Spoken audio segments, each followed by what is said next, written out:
आपको बड़ी खबर के तौर पर जानकारी हम दे रहे हैं। इससे पहले सर्वदलीय मीटिंग बुलाई गई थी जिसमें राहुल गांधी ने भी सवाल पूछा कि अब भारत का स्टैंड क्या है इस पूरे मामले को लेकर, इस मामले को लेकर स्टैंड क्या है। अब सर्वदलीय बैठक से खबर, बांग्लादेश की सेना के संपर्क में भारत सरकार, और ये भी आपको लगातार बता रहे कि शेख हसीना के समर्थन में भारत सरकार। सर्वदलीय बैठक में सरकार ने इस बात की जानकारी दी। कुछ तस्वीरें भी इस वक्त आपकी टीवी स्क्रीन पर आप देखिए कैसे वहां पर तोड़फोड़ की गई, दुकानों को आग के हवाले किया गया, गाड़ियां तोड़ी गई है। इसके बाद सर्वदलीय मीटिंग यहां पर भारत में हुई और बांग्लादेश की सेना के संपर्क में इस वक्त भारत सरकार। अनामिका, कर्नल सिंह, आप बात सुन रहे थे, वहाँ से जो वकील हमारे साथ जुड़े थे। हम एक्चुअली जो लीगल एस्पेक्ट है उससे ज़्यादा वहाँ की स्थिति को समझना चाह रहे थे और विचार किया जा रहा है ये समझना चाह रहे थे। सर, बहुत सेटिस्फैक्टरी आंसर तो नहीं मिला है बांग्लादेश की स्थिति को लेकर। नहीं, देखिए, सबसे बड़ी बात जो वकील साहब बोल रहे थे कि अकॉर्डिंग टू कॉन्स्टिट्यूशन, क्या स्टूडेंट की मांगे अकॉर्डिंग टू कॉन्स्टिट्यूशन है, और वो बोल रहे थे सक्सेस। क्या 300 लोग मारे जाना एक सक्सेस है? 600 कैदियों को छुड़ा लेना सक्सेस है? क्या डेमोक्रेसी का मतलब यह है कि आप एक डेमोक्रेटिकली इलेक्टेड गवर्नमेंट को गिरा दें 45 मिनट के नोटिस पर?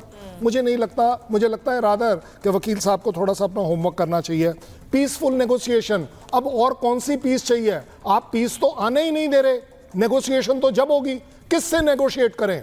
ये अब छात्र आंदोलन नहीं रहा, ये एक मॉब आंदोलन है जिसका रिमोट कंट्रोल कहीं और है। और हम अगर आपको समझा रहे हैं तो इवैल्यूएट कर देखिए। आपकी गवर्नमेंट ने भी 15 दिन पहले बोला था कि हम आईएसआई का रोल इन्वेस्टिगेट कर रहे हैं, ढूंढिए।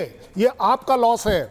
आपने बोला है सिक्योरिटी ऑफ पीपल। अरे, security of country is top most. अगर आपकी कंट्री सिक्योर है तो लोग अपने आप सिक्योर हो जाएंगे। माइनॉरिटीज से रिलेटेड अगर हम बात करते हैं आपसे, तो माइनॉरिटीज सारी होनी चाहिए। ये टारगेटेड अटैक, हिंदूज को कंडेम क्यों नहीं करते आप? ये आपका भी फर्ज है कि अगर आप टीवी पर आकर बोलते हैं, एक अच्छी बात बोलें, अपने देश के लिए इज्जत कमाएं। मैं आपको कहता हूं, आपने बोला है इंटरिम गवर्नमेंट तो आपके यहां हो ही नहीं सकती। कॉन्स्टिट्यूशन को अमेंड कर दिया था आपने, अब आप फिर से लगा रहे हैं। इसलिए मैं कहता हूं कि यहां पर आ जाता है आर्मी का रोल। क्यों?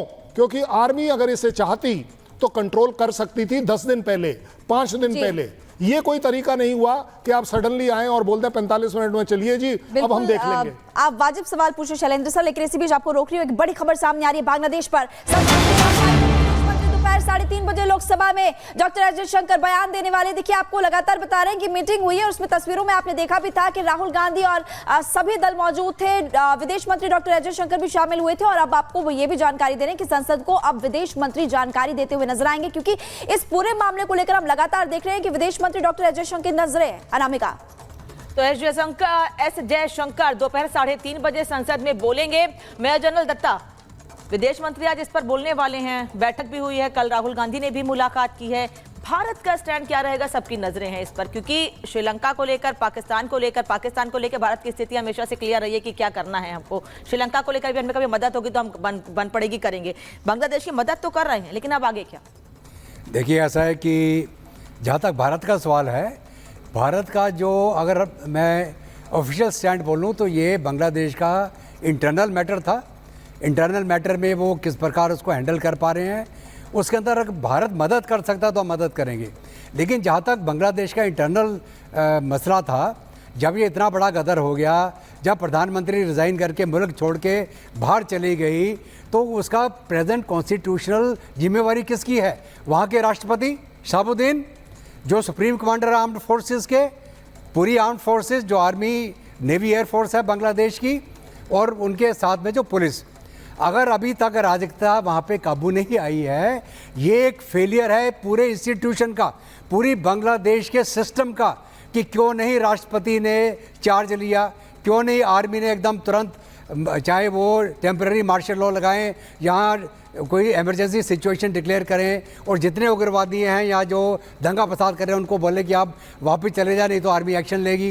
कैसे एक आर्मी इंतज़ार करेगी, लूटपाट चलते हुए, अराजकता फैलते हुए, माइनॉरिटीज़ के ऊपर हमले होते हुए, पुलिस स्टेशन के ऊपर हमले होते हुए, जेलों के अंदर कैदियों को छुड़ाते हुए, बाद में उनको कौन संभालेगा?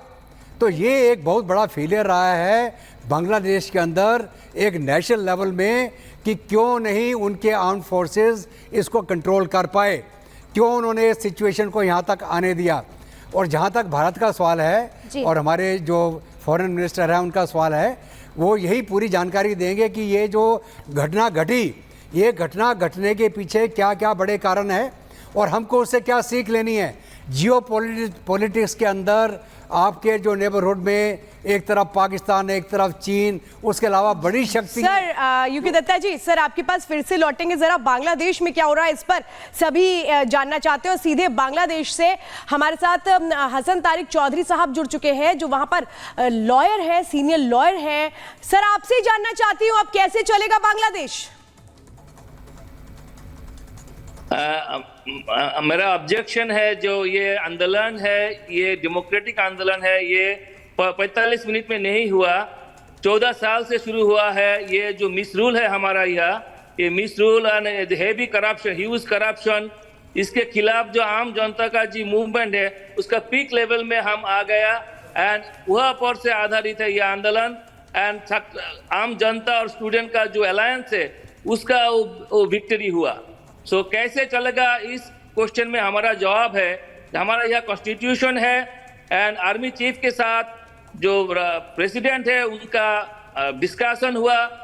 नहीं, विक्ट्री कैसे हुई आपकी? विक्ट्री, इसमें विक्ट्री कैसे है? अपनी देश के प्रधानमंत्री को आप कहते हैं 45 मिनट में देश छोड़ दो। आर्मी चीफ को तो ये कहना चाहिए था, नहीं हम आपको सिक्योरिटी दे रहे हैं। इसमें विक्ट्री क्या है? इसमें तो आपके देश की फजीहत है। नहीं, दरवाजे हमारा स्टूडेंट और आम जनता की मांग था। तो आम जनता की मांग है तो आप बाहर कर देंगे, देश के प्रधानमंत्री को ही बाहर कर देंगे। अभी ये 45 मिनट ही पहले से ही, बहुत पहले से ही ये जो ऑटोक्रेटिक गवर्नमेंट है उनका रेजिग्नेशन का डिमांड बहुत पहले से ही था, बहुत पहले से ही था। एंड यहाँ पर जो रूल ऑफ लॉ बहुत पहले से तोड़ चुका था। And extra judicial killing and आम जनता का जो एंगर है, जनता जो क्षोभ है, वो बहुत ज्यादा था। सर मेरे को it was a consequence of मिसरूल and corruption. वकील साहब, इसीलिए वकील हमारा साहब, जो राष्ट्रपति है, हमारा जो आर्मी है, उन लोगों ने टेक ओवर किया 11th आवर में। वकील साहब मैं आपके फेवर में बात कर रहा हूं।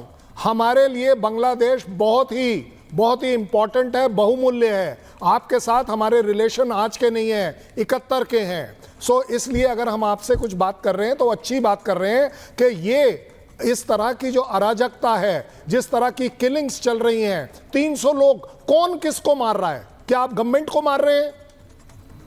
दूसरी बात, ये 600 लोग, जो 600 लोग आपने जेलों से छुड़ा लिए, ये क्या करने वाले हैं? ये कौन सी डेमोक्रेसी है जिसको आप सपोर्ट कर रहे हैं कि 600 लोग निकाल दिए जाएं? ये डेमोक्रेसी नहीं, ये killing and looting is not democracy. हम लोग पहले से मैं आपको यही कह रहा हूं, मैं आपको यही समझा रहा हूं कि आपका ये आंदोलन छात्र आंदोलन की विक्ट्री नहीं है। ये आंदोलन एक मॉब मेंटालिटी में कन्वर्ट हो गया है, जिसका रिमोट कंट्रोल आप लोगों ने आईएसआई के हाथ में दे दिया है। आपको मिस इंटरप्रेट कर रहा है, आप लोग मिस इंटरप्रेट कर रहा है। आप लोगों का रियल सिचुएशन समझना चाहिए, क्या हो रहा है इधर।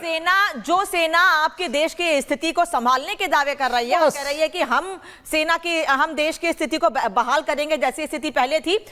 हमारे देश के सैनिक आपसे सवाल पूछ रहे हैं, जो इस वक्त सवाल पूछ रहे हैं आपसे, उनका कर्नल शैलेंद्र सिंह है और मेजर जनरल वीके दत्ता हैं, जो देश की रक्षा के लिए, हमारी सुरक्षा के लिए सीमा पर लड़ाई लड़ चुके हैं, जिनकी वजह से हम आपसे सवाल पूछ पा रहे हैं। ये हमारे देश के सैनिक है सर। मैं आपसे सवाल नहीं पूछ रहा हूं, मैं आपको अपने देश के फौज का जज्बा बता रहा हूं कि वो फौज जो कभी भी अपने देश को सिक्योर कर सकती है, जिस नेशनल सिक्योरिटी की मैं बात कर रहा था, वो 5 दिन पहले भी कर सकती थी, 10 दिन पहले भी कर सकती थी। आपका कहना है 14 साल से आपका आंदोलन चल रहा है। ये शेख हसीना वही है जो पिछले 15 साल से आपके वहां पर है और हर बार इलेक्शन के थ्रू आती है। इस बार वाला इलेक्शन आप कह देंगे कि रिग हो गया, 40% वोट हुई, 40% ने तो एक्सेप्ट किया।